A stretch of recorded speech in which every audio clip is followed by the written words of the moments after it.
Good afternoon, students. Very good afternoon. Yes, we are studying force and pressure.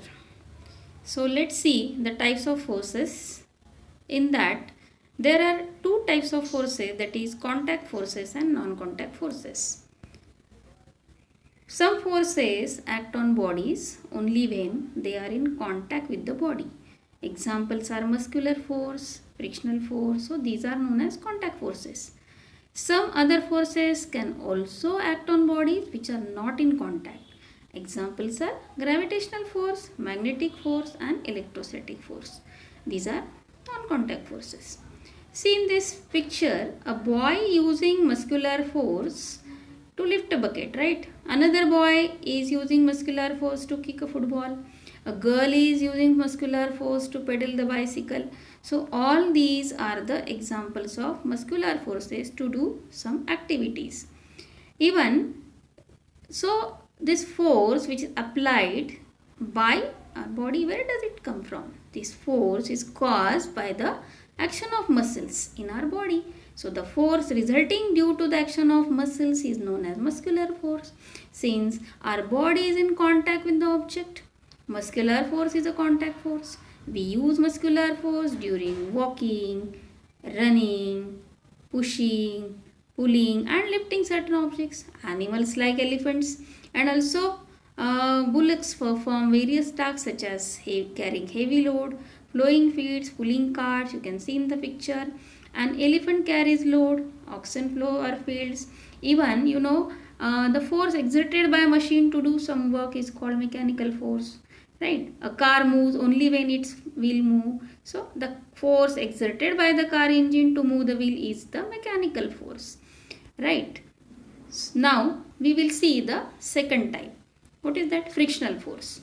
The force acting along the two surfaces in contact, which opposes the motion of one body over the other, is called the force of friction.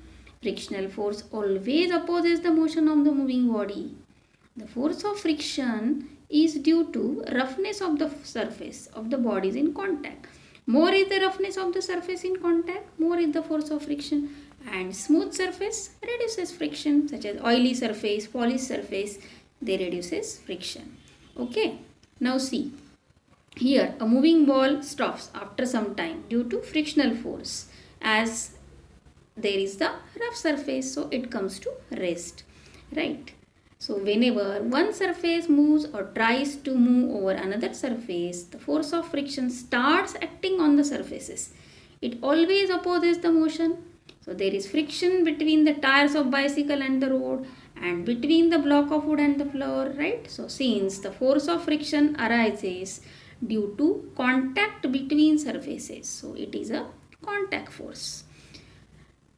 Now we will study the non-contact forces.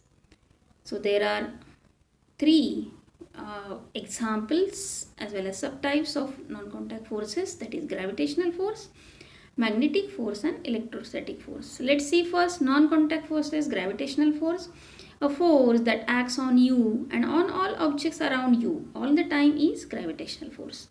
So gravitational force is a force with which the earth pulls everything towards itself. It is due to gravitational force that things on earth fall downwards and not upwards. A ball thrown up slows down and then falls down toward the earth because of the gravitational force. Here you can see in this diagram, the ball is throwing by the boy. So when we throw an object upwards, say a ball, it falls down towards the earth. Since the ball fall downward, that is, it is in a motion, there must be a force acting on it, and this force is due to the attraction between the earth and the object. It is called the force of gravity, which is discovered by scientist Sir Isaac Newton. So in other words, objects or things fall towards the earth because the earth attracts them. This force exerted by the earth on any falling object is called the force of gravity or just gravity. Okay, so here see important characteristics of gravitational force.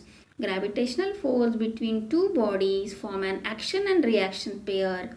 That is, the forces are equal in magnitude and opposite direction.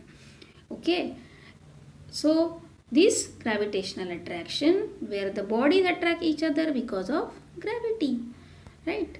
So here when we see the in terms of mass an object on an object and weight of an object, so quantity of matter in a body is called mass, while weight is the force by which the earth attracts toward its center.